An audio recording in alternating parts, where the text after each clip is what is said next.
I have a very urgent question. My grandpa used to not pray in the past, and we know that like if a person does not pray at all, he is counted as a kafir. But now he prays, Alhamdulillah. But my mother doesn't know whether when my grandfather, who's her father, she doesn't remember whether he was praying at the time where she got married to my father or not. So I'm worried because a kafir cannot count as as a wali of a woman. So I'm worried whether their marriage is valid and whether I'm attributed to my father now. What is this? Is this a joke, Dima? Now you are cascading things that are way above your pay grade. And this indicates a grave error in the way people think. So my grandfather did not used to pray, but now he prays, Alhamdulillah. So we know that he is a kafir. No, you don't. Who labeled him as a kafir? Sheikh, I heard somewhere on the web, I don't know, maybe Islam Q&A, maybe Islam Web, that who does not pray is a kafir.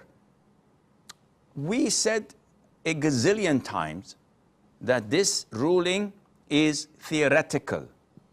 I don't come to brother Ahmed, who's my neighbor or colleague at work, and cascade it on him by observing him and say, I haven't seen him pray for 2 weeks. He's a kafir. Boom, labeled him, stamped. This is not Islamic.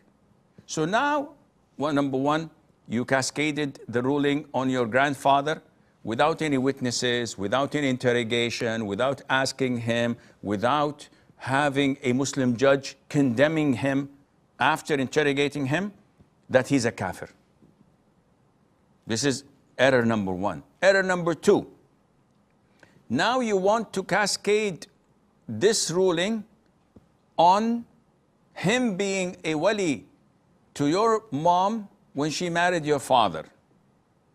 So you want to invalidate their marriage, which is cascaded on the other points, such as number three, you're not the legitimate child of your father, which means that your father cannot hug you or kiss you because yet he's your biological father. Islamically, you are born out of wedlock, which means that if he dies, you will not inherit him. You have to take hijab from him. And if someone wants to marry you, he cannot be your guardian.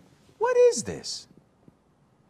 And this is the same mindset that generates, unfortunately, don't get this personal. I'm not talking about Dima personally. I'm talking about a trend among the Muslims. This is the same mindset that generates Khawarij, that generates ISIS or NISIS, non-Islamic State of Iraq and Syria, that generates people who give takfir and are prone to blow up places and people because of their twisted mindset. Had they learned Islam properly, and I'm again not addressing you, Dima, don't get me wrong.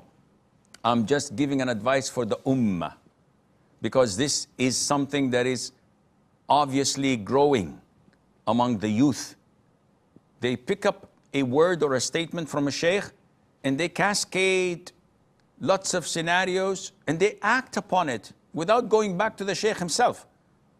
And if they went to the sheikh, probably he would have scolded them for their approach and the way of thinking. So definitely, all what you have mentioned in your question is bogus and baseless, and you have to erase it from your memory and move on, you and your mother as well.